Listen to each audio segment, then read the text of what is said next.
అసలు సర్జరీ ఎలా చేస్తారు, 1 సెంటీమీటర్ కొత్తతో సర్జరీ ఎట్లా కంప్లీట్ చేస్తారని. సో ఇప్పుడు మీరు చూసినట్లయితే ఇంత పెద్ద కడుపులో మనం చిన్న హోల్తోనే సర్జరీ చేస్తున్నాం. బట్ అంత చిన్న హోల్తో కడుపు లోపల ఏం జరుగుతుంది అని తెలుసుకోవడానికే. అండ్ లాప్రోస్కోపీలో అడ్వాంటేజ్ ఏంటి అంటే చిన్న చిన్న కోతల ద్వారానే కడుపు లోపల ఏమేం జరుగుతుందో అనేది కూడా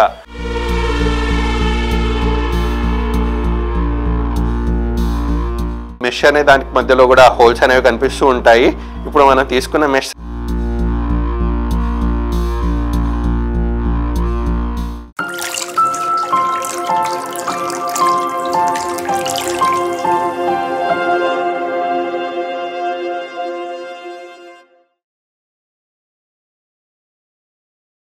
అందరికీ నమస్కారం. నేను డాక్టర్ అభిలాష్, లాప్రోస్కోపిక్ సర్జన్. ఇన్ని రోజులు మన ఛానల్లో వీడియోస్లో అసలు సర్జరీ ఎలా చేస్తారు, 1 సెంటీమీటర్ కొత్తతో సర్జరీ ఎట్లా కంప్లీట్ చేస్తారని థియరీ పరంగా చాలానే చెప్పుకున్నాము. ఈ రోజు నిజంగా మనకు పేషెంట్కి ఆల్రెడీ అనెస్థీషియా ఇచ్చిన తర్వాత సర్జరీలో వాడే పరికరాలు ఏంటి, సర్జరీ ఎలా చూస్తాము, అండ్ అక్కడ మనకు కనిపిస్తున్న టీవీలు ఎందుకు వాడతాము, ఈ టీవీ ద్వారా మనం సర్జరీ ఎలా చేస్తాము అనేది చూసుకుంటాము. పేషెంట్కి ఆల్రెడీ అనెస్థీషియా ఇచ్చేయడం జరిగింది. అనెస్థీషియా ఇచ్చిన తర్వాత ఫస్ట్ ఒక రకమైన యాంటీసెప్టిక్ సొల్యూషన్తో, ఈ బ్రౌన్ కలర్లో కనిపిస్తున్నదే యాంటీసెప్టిక్ సొల్యూషన్, బెటడిన్ అంటాం. ఈ యాంటీసెప్టిక్ సొల్యూషన్ తో క్లీన్ చేసిన తర్వాత మనకు కావాల్సిన పార్ట్ ని మాత్రమే ఎక్స్పోజ్ చేసి మిగతా పార్ట్స్ అన్నిటిని ఈ విధంగా కవర్ చేయడం జరుగుతుంది. కవర్ చేసుకున్న తర్వాత ఇక్కడ మీరు చూస్తే అనేక రకమైన వైర్లు, కేబుల్స్ అనేవి కనిపిస్తున్నాయి. ఈ వైర్లు, కేబుల్స్ యొక్క మెయిన్ ఉద్దేశం ఏంటంటే ఈ వైర్ కేబుల్స్ నే మనం అక్కడ కనిపిస్తున్న ల్యాబ్ మానిటర్ అంటాం. ఆ ల్యాబ్ ట్రాలీలో అనేకమైన ఎక్విప్మెంట్స్ ఉన్నాయి. పైన మానిటర్ ఉంది, కింద లైట్ సోర్స్ ఉంది, అది కెమెరా హెడ్ అంటాం, దాన్ని గ్యాస్ అంటాం. సో ఈ కేబుల్స్ అన్నిటిని వీటి సహాయంతో ఉంటుంది.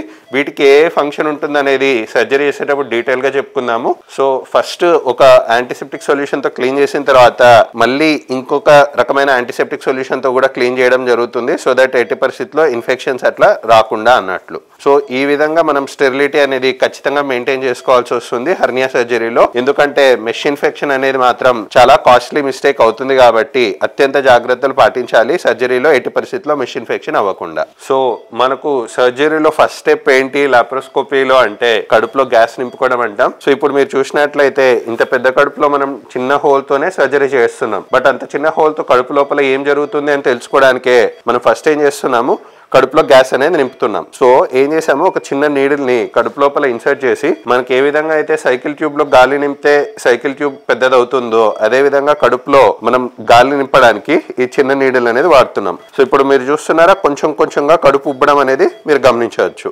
చూస్తున్నదే గాలి ఒక్కొక్క పల్సెస్ లాగా గ్యాస్ నింపే కొద్దీ కొంచెం కడుపు అనేది ఉబ్బడం అనేది జరుగుతుంది.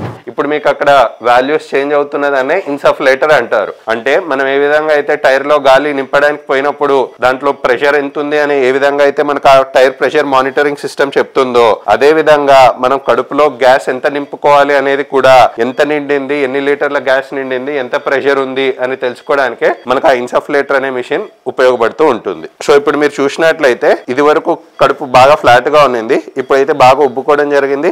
అండ్ ఉబ్బుకున్న తర్వాత ఇక్కడ మనం కొట్టినట్లయితే సౌండ్ అనేది కూడా మనకు వస్తూ ఉంటుంది. ఎందుకంటే గ్యాస్ అంతా నిండిందా లేదా అని చెక్ చేసుకోవడానికి ఈ విధంగా చూసుకోగలం మనం. సో ఫస్ట్ గ్యాస్ నింపుకున్న తర్వాత నెక్స్ట్ ఏం చేస్తాము, కెమెరా పెట్టుకొని లోపల చూడడమే మన నెక్స్ట్ స్టెప్ అవుతుంది. అదే విధంగా చేస్తారో మీరు చూడగలరు. సో మనం ఇప్పుడు కడుపులో ఇక్కడ కనిపిస్తున్నట్టే కడుపులో కెమెరా పెట్టుకోవడం జరిగింది. నా చేతిలో ఉన్నదే కెమెరా అంటాం. సో ఈ కెమెరా సహాయంతోనే మనం కడుపులో కెమెరా పెట్టేసుకొని ఈ కెమెరా చివరి భాగంలో కూడా మనకు లైట్ సోర్స్ అనేది ఉంటుంది. ఎందుకంటే లోపల ఏమేం జరుగుతుందో అంతా చూడడానికి అన్నట్లు. సో ఈ లైట్ అనేది కడుపు లోపల పెట్టుకొని ఇన్సర్ట్ చేసుకున్న తర్వాత మనకు మొత్తం అనేది గమనించవచ్చు. సో ఇప్పుడు మనకి లాప్రోస్కోపీతో అడ్వాంటేజ్ ఏమవుతుంది అంటే మనకు కడుపు లోపల మొత్తం అన్నీ కూడా మనం చూడగలము ఈ లాప్రోస్కోపీ ద్వారా. సో ఇప్పుడు చూస్తున్నారా, ఈ పేగుల మూవ్మెంట్ అనేది మీరు గమనిస్తున్నారు.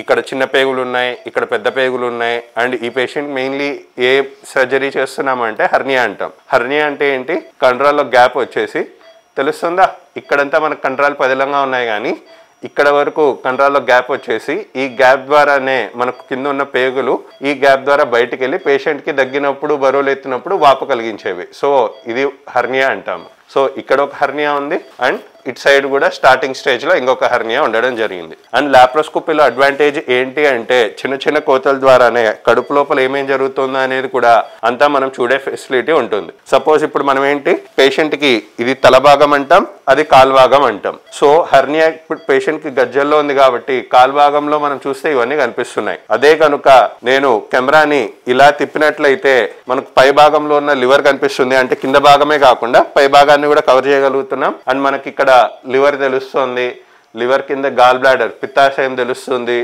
అండ్ మనం తీసుకునే ఫుడ్ అంతా కూడా ఇట్లానే వెళ్తూ ఉంటుంది. ఇక్కడ లివర్ ఉంది, అండ్ ఇక్కడ స్టమక్ ఉంది, అండ్ ఇక్కడ మనకు చూసుకుంటే కొట్టుకుంటున్న హార్ట్ కూడా కనిపిస్తుంది.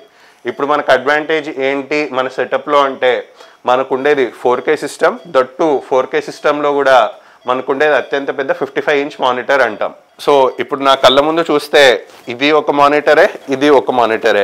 జనరల్లీ ఎక్కువ సెంటర్స్లో మనకి ఇంత చిన్న మానిటర్ ఉంటుంది, 27 ఇంచ్ ఆర్ 32 ఇంచ్ మానిటర్ అంటాం. మోస్ట్లీ 27 ఇంచ్ ఉంటుంది. కానీ మన దగ్గర ఉన్నది మాత్రం స్పెషలైజ్ లాప్రోస్కోపీ సెంటర్ కాబట్టి మన వరకు ఒక 55 ఇంచ్ 4K మానిటర్ అనేది కూడా పెట్టుకున్నాం. సో ఇప్పుడు సర్జరీలో ఫస్ట్ ఒక హోల్ అయితే కెమెరా కోసం పెట్టాము. రెస్టింగ్ 2 హోల్స్ అనేవి మనకు వర్కింగ్ పోర్ట్స్ అన్నట్టు పెడతాము. సో దట్ మనకు వర్కింగ్ ఇన్స్ట్రుమెంట్స్ అనేవి ఇది కెమెరాకు ఒకటి, ఇక్కడొకటి, ఇక్కడొకటి అనేవి వస్తాయి. సో దట్ సర్జరీ మనం ఒక హోల్ వచ్చి కెమెరాకు ఉంటుంది, రెస్ట్ 2 హోల్స్ వచ్చి వర్కింగ్ ఇన్స్ట్రుమెంట్స్ అంటాం. సో ఇప్పుడు సర్జరీలో భాగంగా మనం ఏమన్నాము, లాప్రోస్కోపీలో ఒక హోల్ వచ్చి కెమెరాకు ఉంటుంది అన్నాము, రెస్ట్ వచ్చి వర్కింగ్ పోర్ట్స్ అన్నాం. అంటే మనకు నా కుడి చెయ్యి ఎడం చెయ్యిలో మనం ఏదైతే స్టెప్స్ అన్ని చేస్తామో అన్ని ఈ పోర్ట్స్ ద్వారా చేసేస్తాము. సో ఒకటి వచ్చి 1 సెంటీమీటర్ ఉంటుంది, రెస్ట్ 0.5 సెంటీమీటర్ ఉంటాయి. అంటే నా వేల్లో సగం కూడా ఉండవు. సో ఇప్పుడు సర్జరీ ఎలా చేస్తాము అంటే సర్జరీలో మనం పేషెంట్ ని చూడకుండా ఈ కెమెరా సహాయంతో లోపల ఏమేమి జరుగుతుందో మనం ఆ మానిటర్ లో చూసుకుంటూ ఈ ఇన్స్ట్రుమెంట్ సహాయంతో మనం చేస్తాం.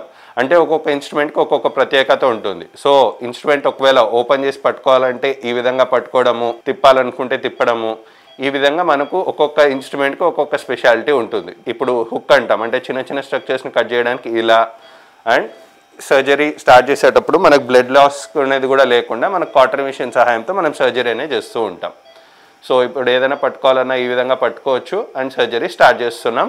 ఇప్పుడు సర్జరీలో ఏం చేస్తున్నాము అంటే ఏ హోల్ అయితే ఉందో ఈ హోల్ని సీల్ చేసేలా మనం హెర్నియా సర్జరీలో మెష్ అనేది పెట్టుకోవాలి. So this is the whole. So ఈ హోల్ని సీల్ చేసేలా మనం మెష్ అనేది పరుచుకోవడానికి ఇక్కడ స్పేస్ అనేది క్రియేట్ చేసుకోవడమే మనకు సర్జరీలో first step. So let start the surgery.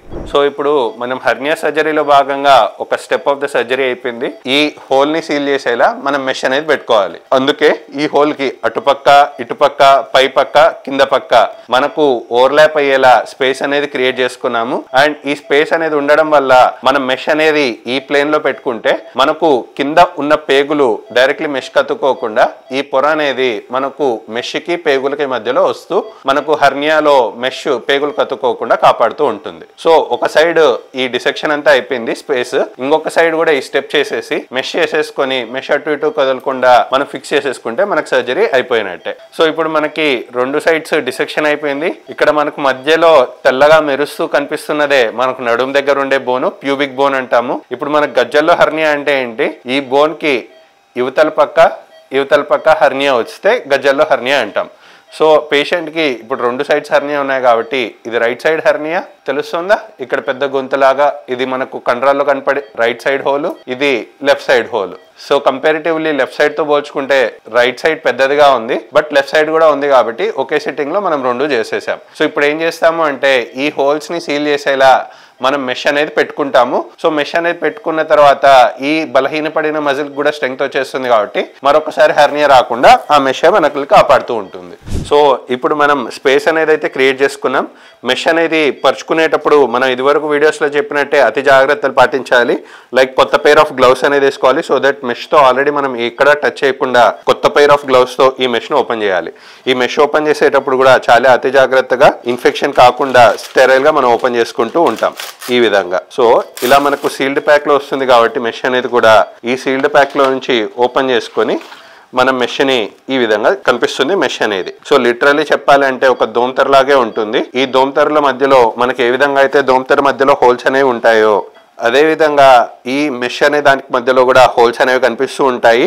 ఇప్పుడు మనం తీసుకున్న మెష్ సైజ్ ఎంత అంటే 15x15 సెంటీమీటర్స్ అంటాం. అంటే మనకు హోల్ చిన్నది ఉన్నా మనం వేసుకునే ప్యాచ్ అనేది పెద్దదిగా ఉంటేనే ఇంకొకసారి హెర్నియా రాకుండా ఉంటుంది. సో ఇప్పుడు ఈ మెష్ అనేది ఎట్లా పనికొస్తుంది హెర్నియాలో అంటే, ఒకటి మనం పెట్టుకున్న మెష్ మనకు అడ్డుకట్టలాగా నిలుస్తుంది. అండ్ రెండో విషయం, జస్ట్ అడ్డుకట్టలాగా మాత్రమే కాకుండా ఏదైతే ఈ మెష్ మధ్యలో గ్యాప్స్ ఉన్నాయో ఆ గ్యాప్స్ మధ్యలో పేషెంట్ యొక్క కండే పెరిగి అదనపు ప్రొటెక్షన్ లాగా, అదనపు కండలాగా మనకు ఏర్పడడం ఈ మెష్ ద్వారా జరుగుతుంది. ఇప్పుడు ఇంత పెద్ద మెష్ ని బాడీ లోపల ఎలా అమర్చుకుంటారు అని చాలా మందికి డౌట్ వస్తుంటుంది. సో ఇప్పుడు ఈ మెష్ అనేది పేపర్ అంతా సన్నగా ఉంటుంది కాబట్టి ఈ మెష్ ను కూడా మనం ఒక మ్యాట్ ని రోల్ చేసినట్టు ఈ విధంగా చిన్న చిన్నగా రోల్ చేసేసుకొని 1 సెంటీమీటర్ అంత హోల్లో వెళ్ళేంత సన్నగా రోల్ చేసేసుకొని మనం బాడీ లోపలికి ఏ విధంగా అమర్చుకుంటామో మీరు చూడగలరు. సో ఇప్పుడు చూసారా 15 సెంటీమీటర్ మెష్ కాస్త ఇంత చిన్న మెష్గా రోల్ చేయడం జరిగింది. అండ్ ఇలా రోల్ చేసిన తర్వాత కూడా బాడీలోకి ఎలా అమర్చుకుంటాం అనేది మీరు ఇప్పుడు చూడగలరు. సో ఈ విధంగా మనం మెష్ తీసుకున్నాము. ఈ 15 సెంటీమీటర్ల మెష్ను కూడా మనం ఈ 1 సెంటీమీటర్ హోల్ ద్వారా ఈ విధంగా ఈజీగా అమర్చుకోగలం లాప్రోస్కోపీ ద్వారా. సో మనకు పెద్ద కోతలు అనేవి లేకుండానే ఈ చిన్న హోల్ ద్వారానే మనం 2 సైడ్స్ మెష్ని ఇన్సర్ట్ చేయడం జరిగింది. సో ఇప్పుడు సర్జరీలో ఏం చేస్తున్నాము అంటే ఇక్కడ ఉన్న హోల్స్ని సీల్ చేసేలా మెష్తో కవర్ చేసుకోవడమే మనకు మెయిన్ సర్జరీ యొక్క ఉద్దేశం. సో ఇప్పుడు ఆ హోల్ సీల్ అయ్యేలా ఇంత పెద్ద మెష్ పెట్టేసుకొని మెష్ని పరుచుకోవడం జరిగింది. అండ్ పరుచుకున్న మెష్ అటు ఇటు కదలకుండా అక్కడే ఫిక్స్ అయ్యేలా మనం ట్యాకర్ సహాయంతో మనం మెష్ని ఫిక్స్ చేసుకుంటాం. సో ట్యాకర్ అంటే ఏంటి, ఇప్పుడు నా చేతిలో కనిపిస్తున్నదనే ట్యాకర్ అంటాము. సో ఈ ట్యాకర్ అనేది ఎట్లా పనిచేస్తుంది అంటే, ఏ విధంగా అయితే గోడ గడియారం ఆర్ వాల్ క్లాక్ అనేది స్లిప్ కాకుండా మనం ఎట్లయితే స్క్రూస్ ద్వారా ఫిక్స్ చేసుకుంటామో, సో ఈ ట్యాకర్ సహాయంతో ఇప్పుడు మీకు చూస్తున్నారా ఇక్కడ తెల్లగా మనకు మెరుస్తూ బోన్ కనిపిస్తుంది. అండ్ ఈ బోన్ పైన మీరు కొద్దిసేపట్లో గమనిస్తే ఒక పర్పుల్ కలర్లో కనిపిస్తుంది. అదేంటంటే ట్యాకర్ అంటాం. అంటే మనం ఇందాక మాట్లాడుకున్న స్క్రూ లాంటిది. సో ఈ విధంగా మనకు ఉండడం వల్లనే మెష్ మనం కదలాలనుకున్నా కూడా మనకి ఇక్కడ ట్యాకర్ అనేది ఉంది కాబట్టి మెష్ అటు ఇటు కదలకుండా ఈ ట్యాకర్ అనేది ఫిక్స్ చేసేస్తుంది. సో అదేవిధంగా బోన్కి ఒక సైడ్ ఫిక్స్ చేసేసుకున్నాం అండ్ ఇట్ సైడ్ కూడా ఫిక్స్ చేసేసుకున్నాం ట్యాకర్ని. సో మనం 2 సైడ్స్ మెష్ అనేది కూడా పెట్టుకోవడం జరిగింది. సో ఇది రైట్ సైడ్ హెర్నియా, ఇది లెఫ్ట్ సైడ్ హెర్నియా. సో ఈ హోల్స్ని సీల్ చేస్తూ లెఫ్ట్ సైడ్ మెష్ పెట్టేసుకున్నాం అండ్ మెష్ కదలకుండా ఇక్కడ ట్యాకర్స్ అనేది పెట్టేసుకున్నాం. అదేవిధంగా ఇక్కడ రైట్ సైడ్ హోల్ని కవర్ చేస్తూ రైట్ సైడ్ ఇంకొక మెష్ అనేది రావడం జరిగింది. అండ్ ఆ మెష్ కూడా అటు ఇటు కదలకుండా ట్యాకర్స్ అనే సహాయంతో ఇక్కడ కూడా ఫిక్స్ చేసేసుకున్నాం. సో ఈ విధంగా మనం ఏర్పరచుకున్న పొరని మళ్ళీ క్లోజ్ చేయడం జరిగింది. సో దట్ ఇప్పుడు మనకు మెష్ ఈ పొరకి మీరు బాగా జూమ్ చేసి చూసినట్లయితే ఇక్కడ మనకు మెష్ అనేది కనిపిస్తుందా? మెష్కి కింద ఉన్న పేగులకి మధ్యలో మనకి పొర అనేది మళ్ళీ ఏర్పరచుకోవడం జరిగింది. సో దట్ మెష్కి పేగులకి ఇంకా సంబంధం లేకుండా. సో ఈ విధంగా మనం సర్జరీని లాప్రోస్కోపీ ద్వారా ఎయిపో చేసుకోవడం జరిగింది. అసలు సర్జరీ జరిగిందా లేదా అన్నంత క్లీన్గా బ్లడ్లెస్గా మనకు సర్జరీ అనేది లాప్రోస్కోపీ ద్వారా అయిపోతుంది. సో సర్జరీ అంతా మనకు అయిపోవడం జరిగింది. సో మనకి ఇది చెప్పినట్టే ఇది 1 సెంటీమీటర్ హోల్ అంటాం, మిగతా 2 0.5 సెంటీమీటర్స్. సో ఈ 3 హోల్స్తోనే మనకు సర్జరీ అంతా అయిపోయింది. సో ఇప్పుడు అయిపోయిన తర్వాత కూడా మనం ఏం చేస్తాము అంటే వీటిపైన ఇలా ఈ విధంగా వాటర్ ప్రూఫ్ డ్రెస్సింగ్ అనేది వేసుకోవడం జరుగుతుంది. సో నార్మల్ డ్రెస్సింగ్కి దీనికి తేడా ఏమొస్తుందంటే, దీనిపైన పేషెంట్ రేపటి నుంచే స్నానం చేసినా కూడా ఎటువంటి ఇబ్బంది లేకుండా మనకు కంప్లీట్లీ పేర్లు ఉన్నట్లే వాటర్ ప్రూఫ్ డ్రెస్సింగ్ కాబట్టి మనకు తర్వాత ఆపరేషన్ తర్వాత వెంటనే స్నానం చేసినా కూడా ఈ చిన్న చిన్న కోతలన్నీ ఇన్ఫెక్షన్ కాకుండా మనకు ప్రాపర్ కాస్మెసిస్ అండ్ ఇన్ఫెక్షన్ కాకుండా కాపాడుతూ ఉంటుంది. సో దీనివల్ల అడ్వాంటేజ్ ఏంటి అంటే, చిన్న చిన్న కోతలతోనే సర్జరీ అయిపోయింది కాబట్టి పేషెంట్ ఎక్కువగా బెడ్ రెస్ట్ అట్లాంటివి ఏమీ అవసరం లేకుండా అదే రోజే నడుస్తారు, ఆ నెక్స్ట్ రోజే ఇంటికి వెళ్ళి స్నానం కూడా చేయగలరు. సో ఇంటికి వెళ్ళిన తర్వాత కూడా డ్రెస్సింగ్స్ అనేవి ఏమీ అవసరం లేకుండా రేపటి నుంచే స్నానం చేసేసి ఈ వాటర్ ప్రూఫ్ డ్రెస్సింగ్ని కూడా ఒక 5 to 7 days తర్వాత తీసేస్తాము. సో దట్ మధ్యలో డ్రెస్సింగ్స్ కానీ ఇన్ఫెక్షన్స్ కానీ కాపాడకుండా ఇదే మనల్ని కాపాడుతూ ఉంటుంది. సో చూసుకున్నట్లయితే 2 సైడ్స్ మనకు హెర్నియా గజ్జల్లో ఉన్నప్పటికీ కూడా ఇంత చిన్న హోల్స్తోనే ఎస్పెషల్లీ పెళ్లి కాని వాళ్ళకి అసలు ఆపరేషన్ జరిగిందా లేనంత బెస్ట్ కాస్మెటిక్ రిజల్ట్స్ అనేవి మనకు లాప్రోస్కోపీ ద్వారా వస్తాయి.